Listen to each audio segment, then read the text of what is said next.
नमस्कार विद्यार्थी मित्रांनो, मी नितीन.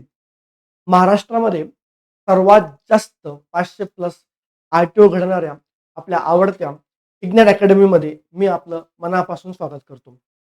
विद्यार्थी मित्रांनो, 2020 पासून गेल्या 6 वर्षापासून आपण ज्या सुवर्ण संधीची वाट बघत होतो, ती सुवर्ण संधी आपल्यासमोर येऊन ठेपली आहे आणि आपल्या सगळ्यांना माहिती आहे, की आपल्याकडे महाराष्ट्र सरकारने एम-पी-एस-सीने 461 पदांसाठी आर-टी-ओ एम-ची जाहिरात प्रसिद्ध केलेली आहे.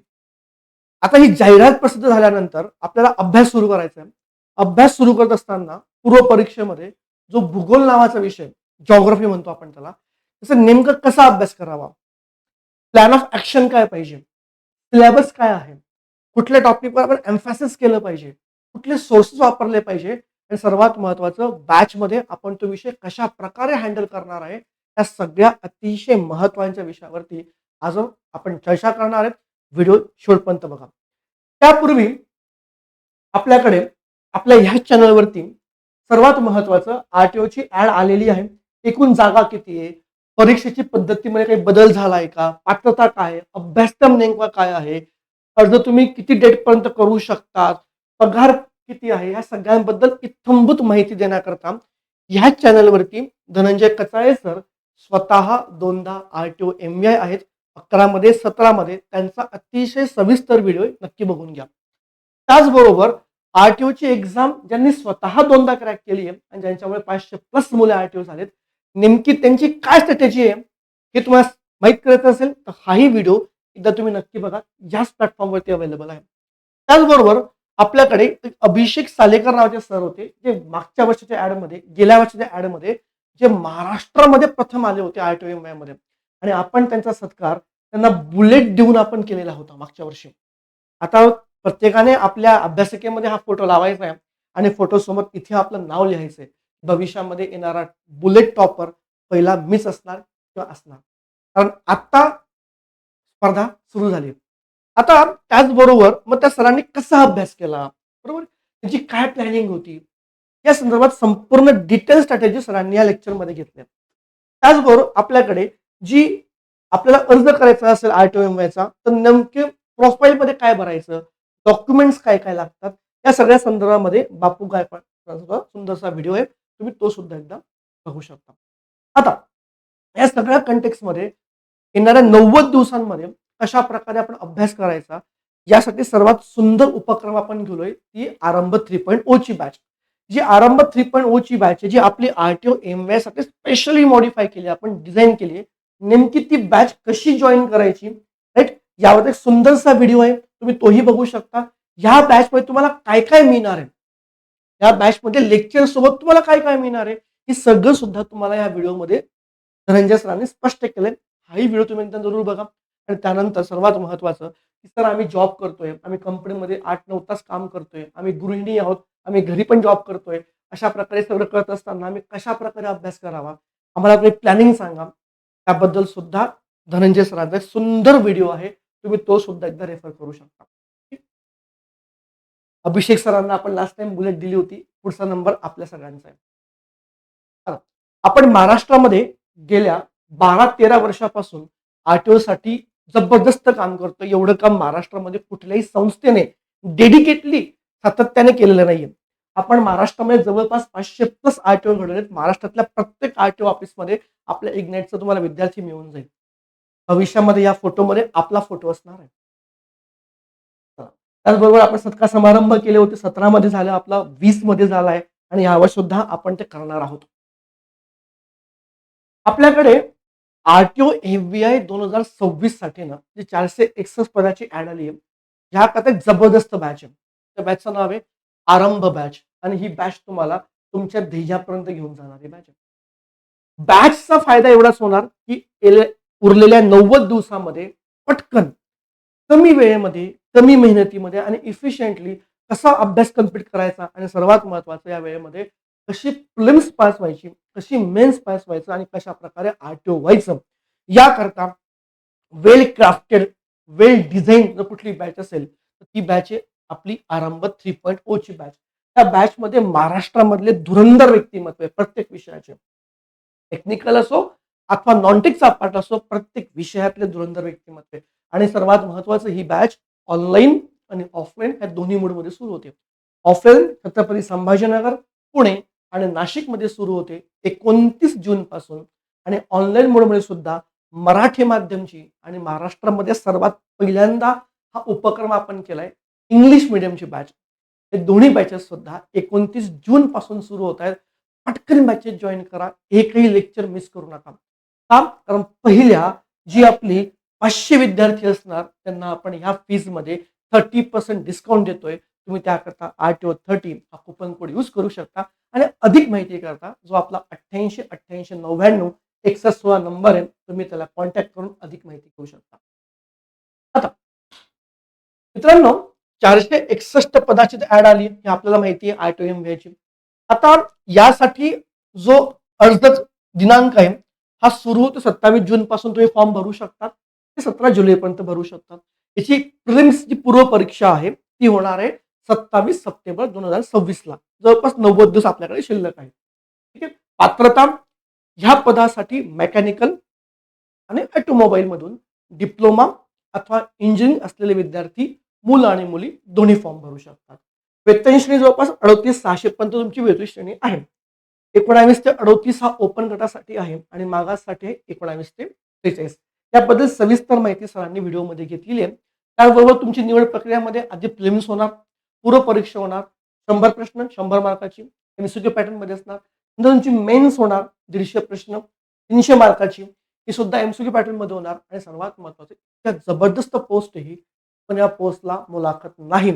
म्हणजे फायनल सिलेक्शन हे फक्त मेन्सच्या मार्काने होणार आणि मला वाटतं मेन्समध्ये सर्वात धुरंधर कामगिरी करणारी संस्था ही आपली इग्नेट अकॅडमीच आहे. आता हा सरकारचा GR आहे. यात तुम्ही बघू शकतात की सहाय्यक मोटार वाहन निरीक्षक AMVA साठी 461 पदांची सरकारने जाहिरात काढलेली आहे. आता तर ह्या परीक्षेचा आपण अभ्यास पद्धती समजून घ्यायची म्हटली तर पूर्व परीक्षा आहे आणि मुख्य परीक्षा आहे. प्रिलिम्स आहे आणि मेन्स आहे. ही प्रिलिम्स एक्झाम आहे त्यामध्ये 100 प्रश्न आहेत 100 गुणाला. बरोबर आहे. प्रश्न मराठीमध्येही असणार इंग्रजीमध्ये असणार. त्यामुळे ज्यांना सर आम्हाला इतिहास भूगोल हे शब्द कळत नाही हरकत नाही. वरती प्रश्न मराठीमध्ये पण आहे आणि खाली प्रश्न इंग्लिशमध्ये पण असतात आणि फक्त गोल करायचा आहे. त्यामुळे विषय संपतो आपल्या तिकडे. 1 तासात 100 प्रश्न आहेत म्हणजे 60 मिनिटात तुम्हाला 100 प्रश्न सोडवा करायचे आहेत. त्याला प्रॅक्टिस महत्वाची आहे म्हणून टेस्ट सीरीज सराव महत्वाचा आहे जो इग्नेट आपल्याकडे घेऊन आलेला आहे. त्याचबरोबर हे MCQ पॅटर्न असणार 4 पर्याय असतात 1 तुम्हाला गोल करायचा आहे. 1/4 तुमची निगेटिव्ह मार्क्स सिस्टम असणार आहे. आता हा जो सिलेबस आहे प्रिलिम्सचा ज्याला आपण GS म्हणतो जनरल स्टडीज म्हणतो यात टोटल 8 पॉइंट्स आहेत 8 टॉपिक्स आहेत आणि 2 नंबर टॉपिक दिलाय भूगोल ज्याबद्दल आपण आज सविस्तर बोलतोय.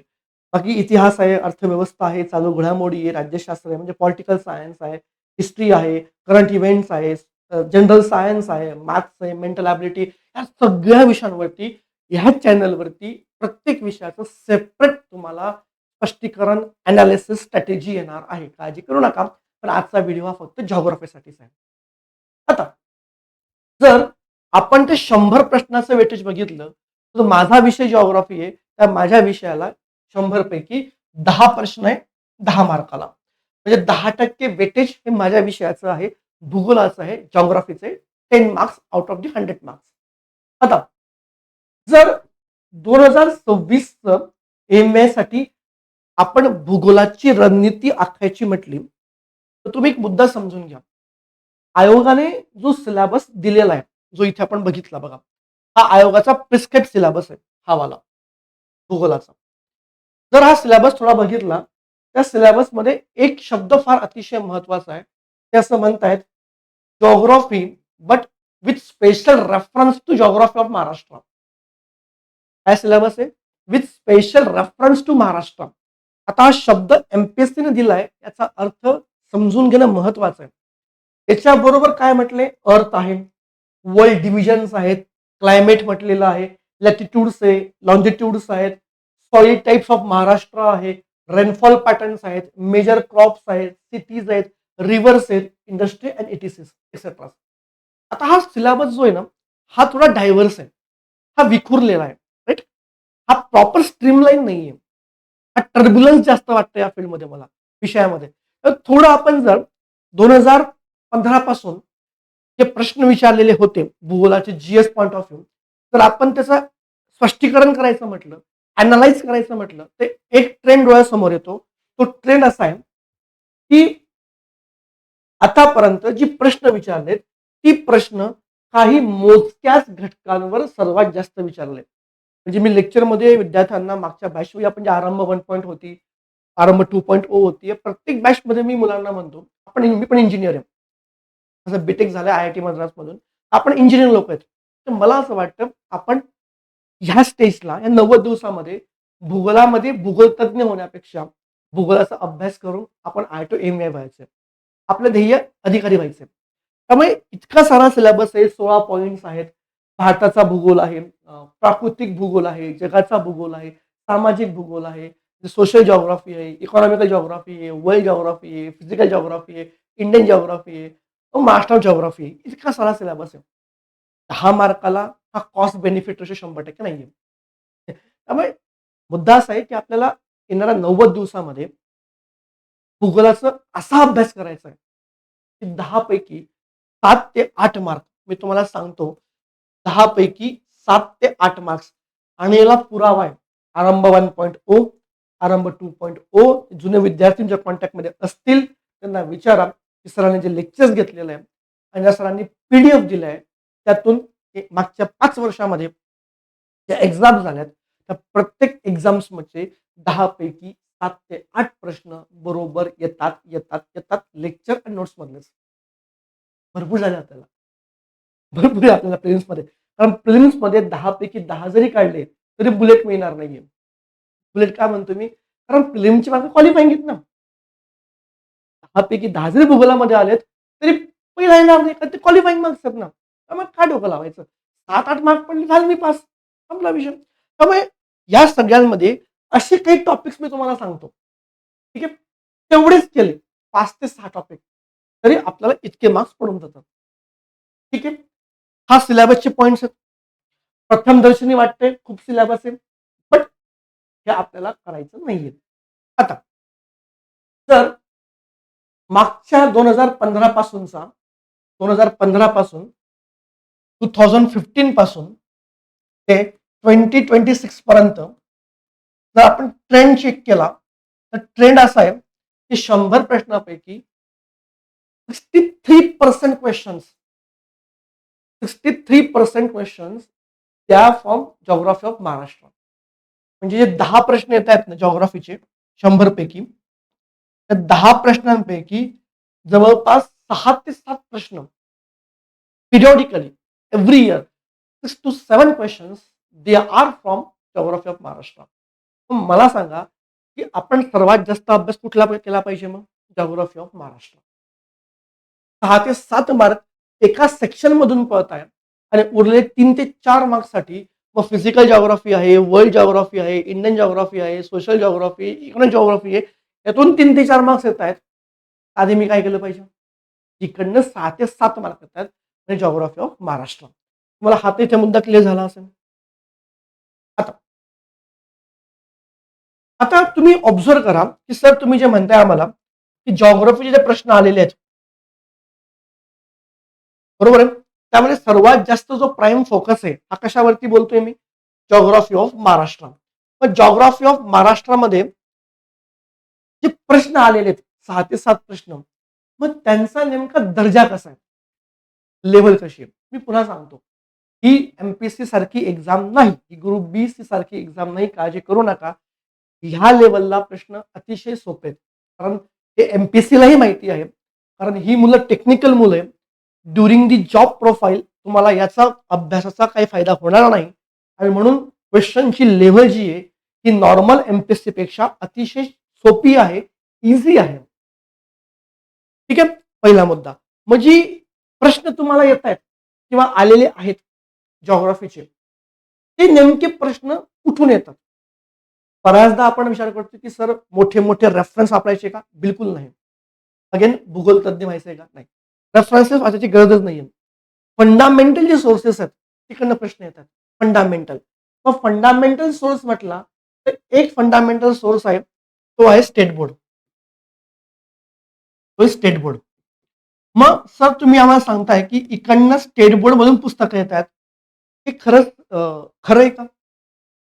पुरावा बघू आपण. प्रूफ घेऊ. हे बघा. कंबाईन बी ला 2024 ला हा जो प्रश्न होता अबाउट दी पॉप्युलेशन, हा प्रश्न डिरेक्टली कॉपी आणि पेस्ट आहे महाराष्ट्र स्टेट बोर्डचं 8वीचं पुस्तक जॉग्राफीचं, पेज नंबर 42, हा पॅराग्राफ. घरी गेल्यावर क्रॉस व्हेरीफाय करून घ्या. कॉपी पेस्ट प्रश्न आहे सर. दुसरा, मृदा पॅडॉलॉजी, टाइप्स ऑफ सॉइल आणि area, black soil, laterite soil, red soil, बरोबर ना. आता हा प्रश्न विचारलाय.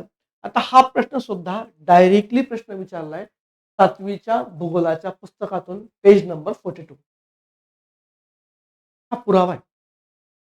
त्याचबरोबर मग जर तुम्हाला हे कळलं असेल की स्टेट बोर्ड लेवलचेच प्रश्न तुम्हाला विचारले आहेत, 23 लाही विचारले बरं का, 22 लाही विचारले बरं का, 21 ला पण आहे, पण सगळे हे प्रश्न आता कव्हर करणे या शॉर्ट व्हिडिओमध्ये पॉसिबल नाहीये.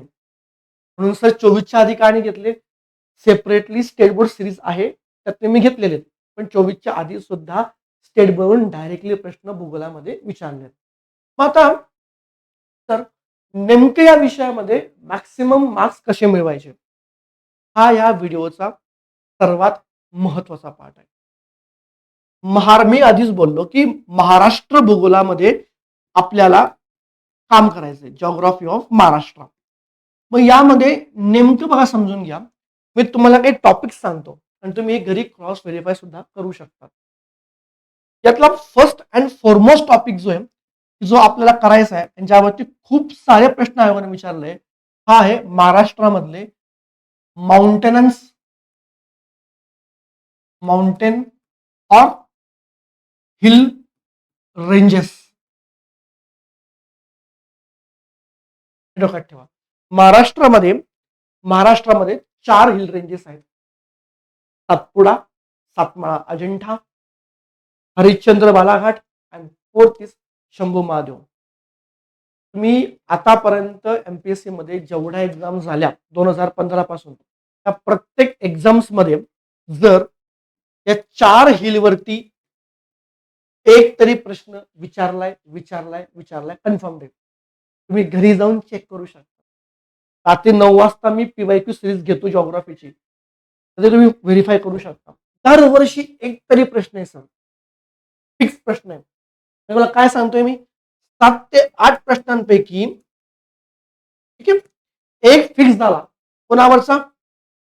Hill ranges. दुसरा प्रश्न फिक्स आहे, रिव्हर और ड्रेनेज पैटर्न. रिव्हर पॅटर्न और ड्रेनेज पॅटर्न. महाराष्ट्रामध्ये प्रामुख्याने 4 रिव्हर बेसिन्स आहेत. किती? 4च आहेत. तापी, पूर्णा, गोदावरी, भीमा, कृष्णा. संपला विषय. तापी, पूर्णा 1, गोदावरी, भीमा, कृष्णा 4. नर्मदा फक्त 54 किलोमीटर आहे, so it make no sense. तो 4 रिव्हर बेसिन्स आहेत. तेवढं केलं. मागच्या वर्षी प्रश्न होता, प्रत्येक वर्षी प्रश्न आहे. म्हणजे 7 ते 8 पैकी 2 प्रश्न कन्फर्म झाले, 2 चॅप्टर केले, 2 प्रश्न मिळाले.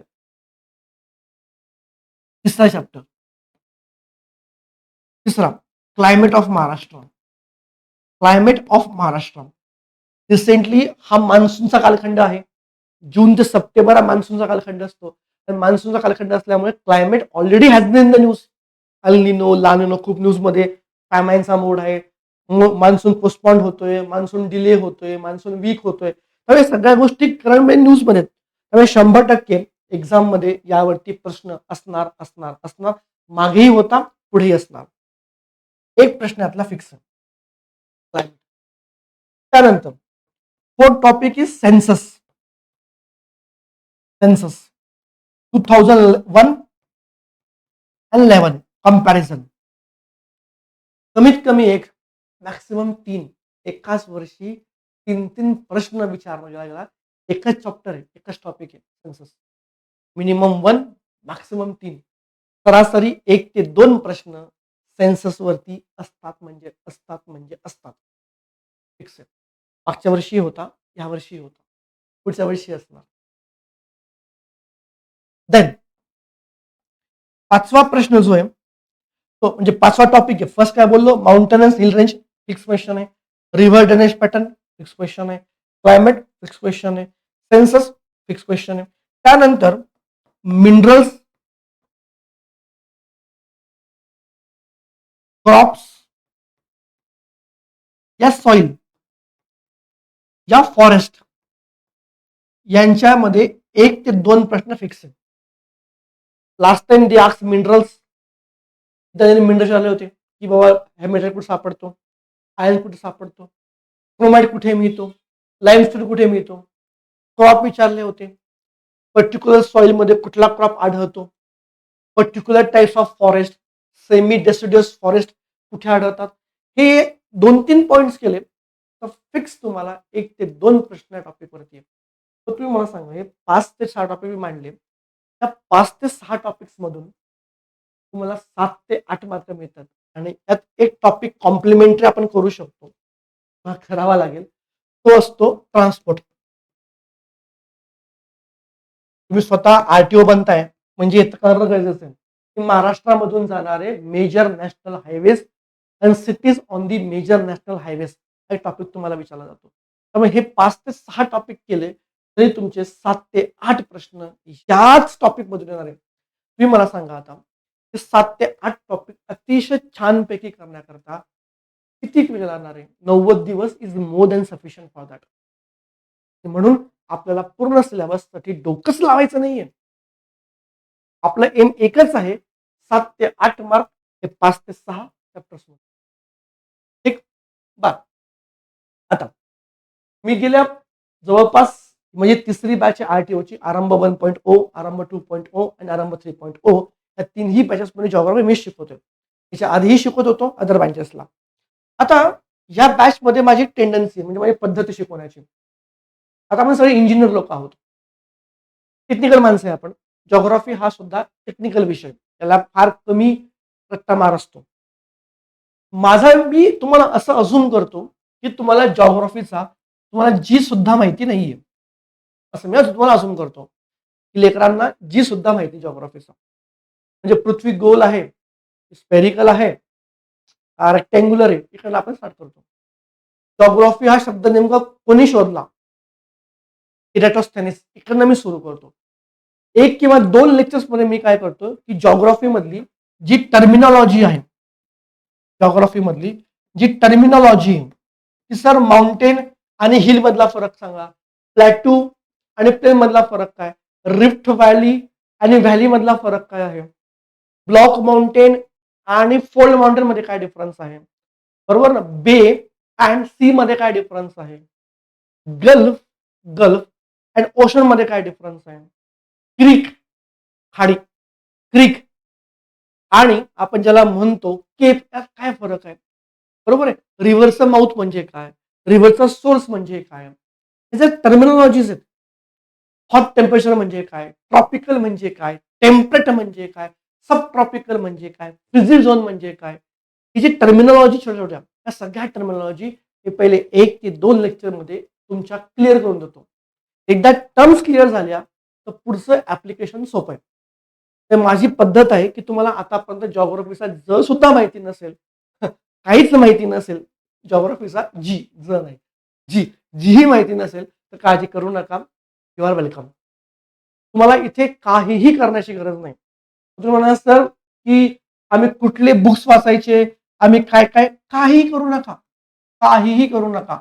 एक ज्या आपल्या इग्नाइटच्या प्रिंटेड नोट्स आहेत, ज्या आपल्या इग्नाइटच्या प्रिंटेड नोट्स आहेत, अतिशय सुंदर पद्धतीने सगळा सिलेबस कव्हर होणारा, सुंदर पद्धतीने 3-4 टप्प्यामध्ये रिफाईन होऊन या नोट्स बनवल्यात. जबरदस्त नोट्स. एवढ्या प्रिंटेड नोट्स केल्या क्लासच्या, 7 ते 8 मार्क फिक्स आहेत. आणि प्लस याच्यावरती आलेले पीवाय क्यूज कुठे मिळणार? आपलं इग्नेटचं पुन्हा पुस्तक पीवाय क्यूज आहे. तर प्रिंटेड नोट्स, पीवाय क्यूज आणि माझे लेक्चर्स एवढं जरी तुम्ही केलं तरी तुम्हाला जॉग्राफीमध्ये 10 पैकी 7 ते 8 मार्क 1001% पडणार.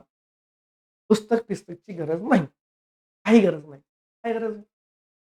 बरोबर. कमी मेहनतीमध्ये स्मार्ट पद्धतीने आपल्याला मार्क्स मिळणार आहेत. ठीक. आता टार्गेट तुम्हाला काय पाहिजे? मी तुम्हाला आधी बोललो, की 10 मार्काचा माझा विषय आहे. 10 पैकी 7 ते 8 मार्क हे माझ्याकडनं तुम्हाला बोनस आहेत. ठीक आहे. एखाद्या मुलाचा किंवा मुलीचा जिओग्राफी हा आवडता विषय असेल आणि त्याने आधीपासून त्याने अभ्यास केला असेल, तर तुम्हाला इथे स्कोप आहे, की तुम्ही 8 ते 9 सुद्धा मार्क्स घेऊ शकता. ठीक आहे. बट मला असं वाटतं, की लेक्चर्स, पी-वाय-क्यूज आणि प्रिंटेड नोट्स एवढं केलं, तर 10 पैकी 7 ते 8 मार्क 100% तुमच्या खिशामध्ये आहेत. है ना? आणि हे तुमचं सर्वात आयडियल टार्गेट असलं पाहिजे. तुम्ही आधीपासून अभ्यास करत असाल, तर हरकत नाही. तुम्हाला 8 ते 9 पर्यंत मार्क्स मिळू शकतात. But without much effort as a fresher 7 ते 8 mark has to be your goal target in geography out of 10 marks.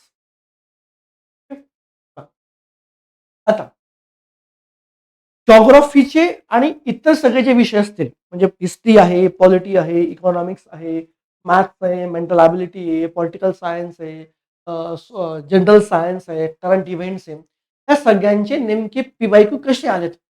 ते पी-वाय-क्यू करणं याकरता गरजेचं आहे, की जो मी अभ्यास करतोय किंवा करते, यावरती आयोगाने कसे प्रश्न विचारले? ट्रेंड काय होता? प्रश्नांची लेव्हल काय होती? जर तुम्हाला हे कळलं, तर तुम्हाला जिओग्राफीचा आणि इतर विषयांचा अभ्यास करायला अजून मजा येते. एक्झाम्पल घ्या. तुम्ही गंगा रिव्हरचा अभ्यास केला किंवा तुम्ही समजा गोदावरीचा अभ्यास केला आणि गोदावरीवरती समजा तुम्हाला दिसला पी-वाय-क्यू आणि तो सॉल्व्ह झाला. अरे वाह! मी गोदावरी वाचली होती, सॉल्व्ह झाला. म्हणजे I am on the right track. आणि म्हणून पी-वाय-क्यूचा कसा अभ्यास करायचा, पी-वाय-क्यूला कसं अॅनलाईज करायचं आणि त्यानुसार पुन्हा अभ्यासामध्ये कसा बदल करायचा याकरता आपण एक पी-वाय-क्यू अॅनालिसिस सीरीज सुरू केली आहे, की ज्यामध्ये प्रत्येक विषयांचे डिटेल्ड प्रश्नांचं सविस्तर विश्लेषण घेतलं जाईल. तुम्ही ह्या चॅनलला नोटिफाय करून ठेवा. त्या प्रत्येक विषयांचे पी-वाय-क्यूवर आपण सविस्तर चर्चा करणार आहे. त्यानंतर आता म्हणजे तुम्हाला आता बोललो, की आर साठी एम-ए साठी ना तुम्हाला कुठलेच काही पुस्तकं-बिस्तक घ्यायची गरज नाही. सगळं रेडी आपल्याकडे. आपण वेल प्रिपेअर्ड आहे. महाराष्ट्रामध्ये एवढं वेल प्रिपेअर्ड कोणीच नाही बरं का. 2020 पासून 26 पर्यंत या 6 वर्षामध्ये इग्नाइटने आर-टी-ओसाठी एवढं कॉन्ट्रिब्यूट केलंय, की दर्जेदार नोट्स बनवायच्या, दर्जेदार लेक्चर्स द्यायचे, दर्जेदार पी-वाय-क्यूचं पुस्तक द्यायचं. तुम्हाला जे काही पास होण्याकरता लागतंय ना, ते सगळे या 6 वर्षामध्ये आपण वेल क्राफ्टेड करून ठेवलेलं आहे. आणि त्यातलं एक्झाम्पल आहे. कुठलंही पुस्तक घ्यायचं नाही बघा. सरळ, सरळ, सरळ प्रिलिम्ससाठी एकच काम करायचं, की मराठी मीडियम पाहिजे असेल, तर मराठी मीडियमच्या नोट्स आपल्याकडे अवेलेबल आहे आणि पाहिजे असेल, की सर मला मराठी येत नाही, तर इंग्लिश मीडियमच्या. हे बंच ऑफ सेट्स आहे. इंडियन इकॉनॉमी आहे, इंडियन पॉलिटी आहे, हिस्ट्री, त्यानंतर जिओग्राफी आहे, जिओग्राफी ऑफ इंडिया वर्ल्ड आहे, जनरल सायन्स आहे. हे 1, 2, 3, 4, 5, 6 हे 6 विषयांचे 6 सेट मागवले. सगळा सिलेबस संपला. त्याच्या बाहेर दुनियाच नाहीये. लँग्वेज बॅरियर आहे, इंग्लिशमध्ये पण आहे. पाहिजे मराठीमध्ये पण आहे. प्रिलिम्स यातून 100% निघून जाते नोट्समधून. त्याचबरोबर आपल्याकडे मेन्ससाठी सुद्धा ना जबरदस्त पुस्तक आहे. म्हणजे महाराष्ट्रामध्ये ना आर-टी-ओसाठी मेन्ससाठी फार प्रॉब्लेम आहे का? सर इतकी मोठी-मोठी खुर्मीसारखी पुस्तकं कधी वाचायची? खुर्मी कधी वाचणार? मला माहिती इतका वेळच नाहीये. आणि मेन्ससाठी दर्जेदार मटेरियल पण अवेलेबल नाहीये. ठीक आहे, प्रिलिम्ससाठी मला मिळून जाईल पुस्तकं. पण मेन्सला कुठली पुस्तकं आहे? आणि मेन्सला पुस्तकं वाचली तर मेन्स होणारच नाहीये. इतका वेळच नाहीये. म्हणून त्याकरता सुद्धा आपल्याकडे स्ट्रेंथ ऑफ मटेरियल असेल, मॅन्युफॅक्चरिंग प्रोसेस असणार आहे, थिअरी ऑफ मशीन्स असेल, हायड्रॉलिक्स आहे, थर्मल इंजिनिअरिंग आहे, रेफ्रिजरेशन आहे, इंडस्ट्रियल इंजिनिअरिंग आहे, पॉवर डेव्हलपमेंट सिस्टम्स आहेत. बरोबर आहे. त्याचबरोबर आपल्याकडे व्हेइकल मेंटेनन्स आहे, ऑटोमोबाईल इलेक्ट्रिकलचं आहे, डिफरन्शियल अँड रिअल ॲक्सेलचं आपल्याकडे आहे, स्टिअरिंग सिस्टमचं आहे, ट्रान्समिशन सिस्टमचं आहे, कूलिंगचं आहे, लुब्रिकेशनचे सगळे नोट्स आपल्याकडे अवेलेबल आहे मेन्ससाठी. हे नोट्स केल्या, प्रॉपर लेक्चर्स केले आणि यावरती आलेले हे पी-वाय-क्यूचं पुस्तक सुद्धा आपण केलं. एवढं केलं, जय महाराष्ट्र होतो याचा. ठीक आहे. आणि म्हणून मला तुम्हाला पुन्हा हे सांगावंसं वाटतं, की 461 ची ही सुवर्ण संधी 6 वर्षानंतर आलेली आहे. परत कधी ॲड येईल, पुढच्या ॲडला छान अभ्यास करेल, पुढचं कोणाला माहिती आहे. त्यामुळे हीच संधी शेवटची आणि पहिली मानूया आणि एकदाच घाव घालूया. एकदाच घाव घालून पूर्णपणे अभ्यास करून पोस्ट काढूया. कारण त्याकरता इग्नाइटची सगळी टीम आपल्यासाठी रेडी आहे. गेल्या 6 वर्षापासून आम्ही यावर काम करतो आणि जबरदस्त टीम उभा करून, जबरदस्त नोट्स, लेक्चर्स देऊन तुम्हाला भविष्यामध्ये बुलेट घेण्यासाठी आम्ही प्रेरित करतोय. त्यामुळे लवकरात लवकर ही जी आपली आरंभ 3.0 ची बॅच आहे, ज्या बॅचमध्ये तुम्हाला आर-टी-ओ एम-साठी सगळं दिलेलं आहे. दुसरं तुम्हाला काहीही बॅचमध्ये दुसरं कुठेच काही करण्याची गरज पडणारच नाही. अशी आरंभ आणि शेवटची पास होण्यापुरताची बॅच आहे. ही 3.0 बॅच 29 जूनपासून ऑफलाईन जे विद्यार्थी संभाजीनगरला असतील, नाशिकला असतील, पुण्याला असतील, त्यांनी ऑफलाईन या किंवा ज्यांना शक्य नसेल त्यांनी ऑनलाईन या. ज्यांना मराठीमध्ये बॅच कळत नाहीये त्यांनी इंग्लिशची बॅच जॉइन करा. पण 29 जूनपासून सगळ्या बॅचेस सुरू होत आहे. एकही लेक्चर मिस करू नका. कारण प्रत्येक चांगल्या पिक्चरचा स्टार्टिंग जर मिस केला तर पिक्चर पुढे कळत नाही. त्यामुळे पहिल्या दिवसापासून बॅच जॉइन करा आणि आपली येणाऱ्या आर-टी-ओसाठी आपलं नाव नोंदवून ठेवा. आणि जसे निकाल लागेल तेव्हा तुम्हाला माझे शब्द 100% आठवतील. आणि प्लस आपण जसं बोललो की पहिल्या 500 विद्यार्थ्यांना आपण 30% फीसवर डिस्काउंट देतोय. अशी आरंभ 3.0 ची बॅच आर-टी-ओ एम-साठी जी लाईव्ह प्लस रेकॉर्ड फॉर्ममध्ये असेल आणि सर्वात इम्पोर्टंट काय माहिती आहे का? तुम्ही हे लेक्चर रेकॉर्ड फॉर्ममध्ये किती वेळा बघू शकता. ठीक आहे.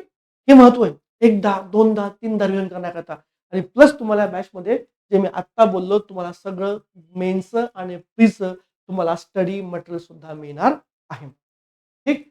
अशी जबरदस्त बॅच आहे आरंभ बॅच आणि आपल्या सगळ्यांना माझ्यातर्फे आणि इग्नाइट परिवारातर्फे भविष्यामध्ये होऊ ठेपलेल्या 27 सप्टेंबरच्या आणि नंतर मेन्सच्या आपल्या आर-टी-ओ-एम-च्या परीक्षेबद्दल भरभरून शुभेच्छा.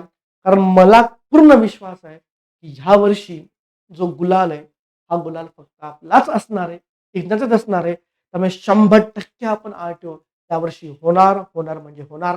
आपल्या सगळ्यांना अनंत शुभेच्छा आणि मी आपल्या सगळ्यांची वाट बघतोय बॅचमध्ये आरंभ 3.0 मध्ये.